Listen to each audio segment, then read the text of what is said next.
Graça e paz, amados de Deus, você está no seu nosso Ponte Teológico, estamos aí para mais um review e desta vez, desta obra sensacional, um clássico, queridos, de John Stott, O Discípulo Radical, uma obra com 119 páginas, que é um clássico aí da literatura, da editora Ultimato, meus queridos.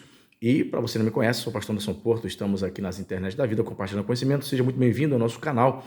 Não é inscrito ainda no nosso canal? Ah, não acredito. 2 segundos para você se inscrever, ó. 1, 2, pronto, já está inscrito. Ative o sininho da notificação, dê o seu like, faça seu comentário para ajudar a engajar o canal. Peço um favor também a você, compartilhe esse vídeo aí nos grupos do WhatsApp, Facebook, Telegram, envia para um amigo aí que você sabe que se interessa por obras semelhantes a estas.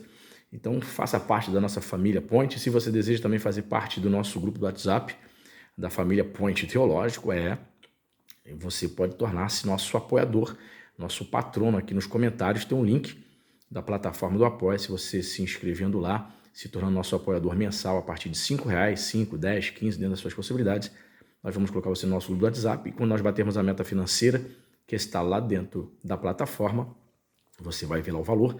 O nosso propósito é começarmos a sortear livro de teologia para os apoiadores, todos os meses. Enquanto a gente não faz isso todos os meses, de tempos em tempos, uma forma de agradecimento, a gente tem procurado também sortear, mesmo não alcançando a meta. De vez em quando a gente sorteia aí, pelo menos ano passado, 2022, sorteamos 3 livros aí para os apoiadores. Tá certo? Então veja bem, o que diz aqui a sinopse? Vamos lá. Para muitos é uma grande surpresa descobrir que os seguidores de Jesus Cristo, são chamados de cristãos apenas 3 vezes na Bíblia. Claro, sabemos que tanto as palavras cristãos como discípulo implicam relacionamento com Jesus, mas por que discípulo radical? Para John Stott, a resposta é óbvia. Existem diferentes níveis de comprometimento na comunidade cristã. O próprio Jesus ilustra isso ao explicar o que aconteceu com as sementes na parábola do semeador. A diferença está no tipo de solo que ele recebeu. A semente semeada em solo rochoso não tinha raiz. Evitamos o discipulado radical sendo seletivos. Escolhemos as áreas nas quais um compromisso nos convém e ficamos distantes daquelas nas quais nosso envolvimento nos custará muito. No entanto, como discípulos não temos esse direito. Aqui, o discípulo radical apresenta 8 características do discipulado cristão que são comumente esquecidas, mas ainda precisam ser levadas a sério. Inconformismo, semelhança com Cristo, maturidade, cuidado com a criação, simplicidade, equilíbrio, dependência e morte.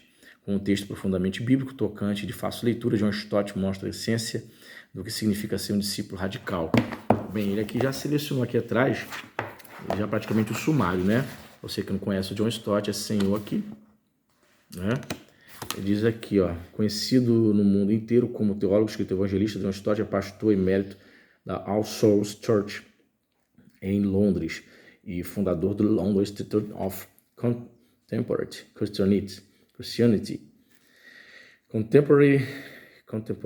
Christianity. Foi indicado pela revista Time como uma das 100 personalidades mais influentes do mundo.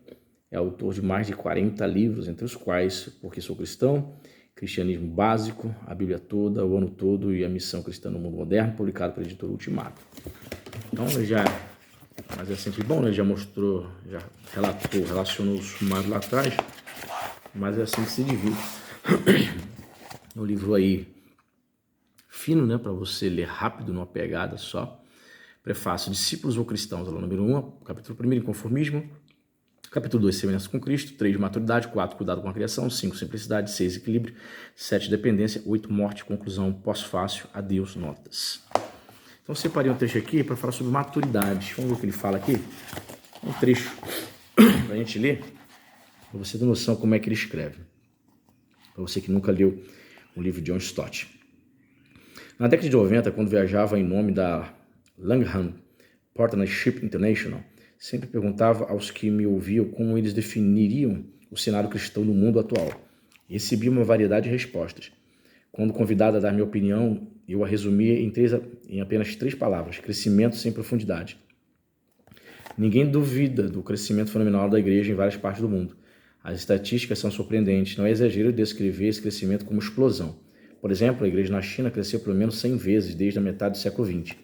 Hoje, mais cristãos adoram a Deus todos os domingos na China do que em todas as igrejas da Europa Ocidental juntas.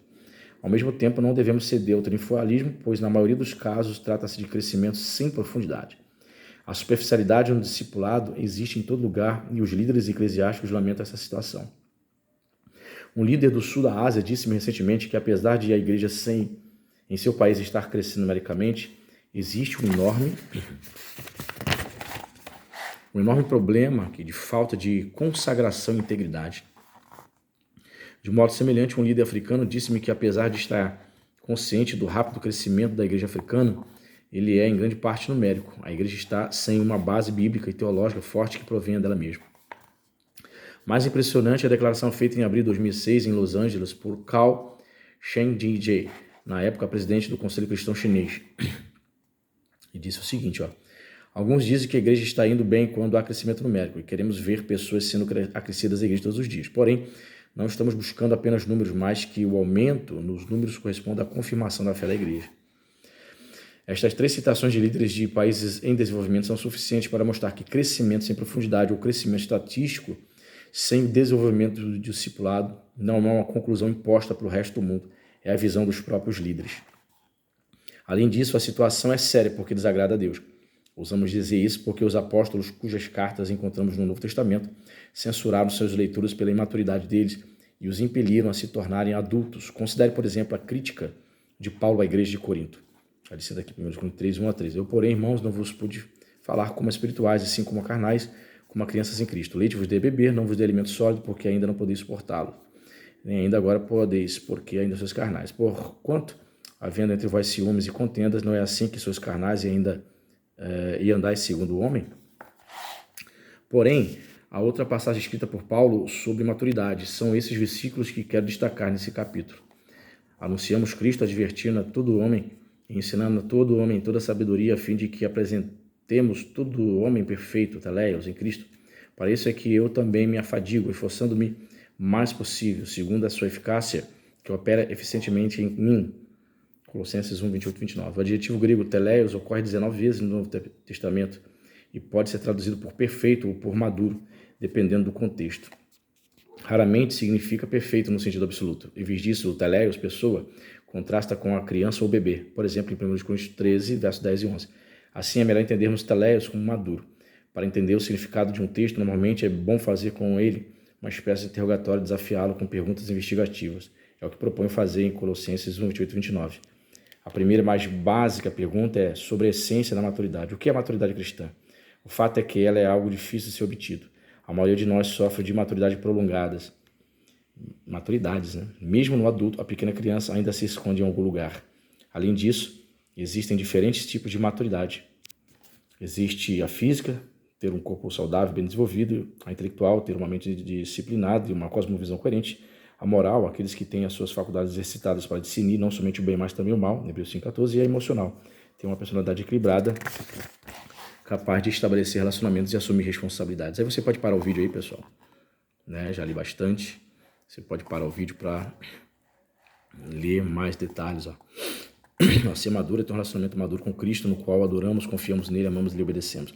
Então, aquele típico livro, né, de devocional para o seu elevo, para o seu crescimento espiritual, mesmo que você goste somente de teologia, né, da parte teológica, acadêmica, eu sempre digo que nós não podemos, por mais livros acadêmicos que tenhamos, nós não podemos deixar de ler livros desse viés aqui. Livros que nos levam à reflexão, à devoção a Cristo, a sermos discípulos, né? Tá certo? Aqui nada é mais importante para um discípulo cristão maduro do que uma visão renovada, clara e verdadeira do Jesus autêntico. Então, eu termino por aqui. Torne-se nosso apoiador aqui embaixo no link. Tem o link do Apoia-se. A partir de R$5 você vai fazer parte do nosso grupo do WhatsApp, onde a gente troca ideias, né, sobre livros, sobre obras teológicas, né, e você futuramente vai concorrer certamente aí a livro de teologia. Tá certo? Deus abençoe e até a próxima. Dê o seu like aí, meus queridos. Dê o seu like, compartilhe este review. Deus abençoe rica e abundantemente.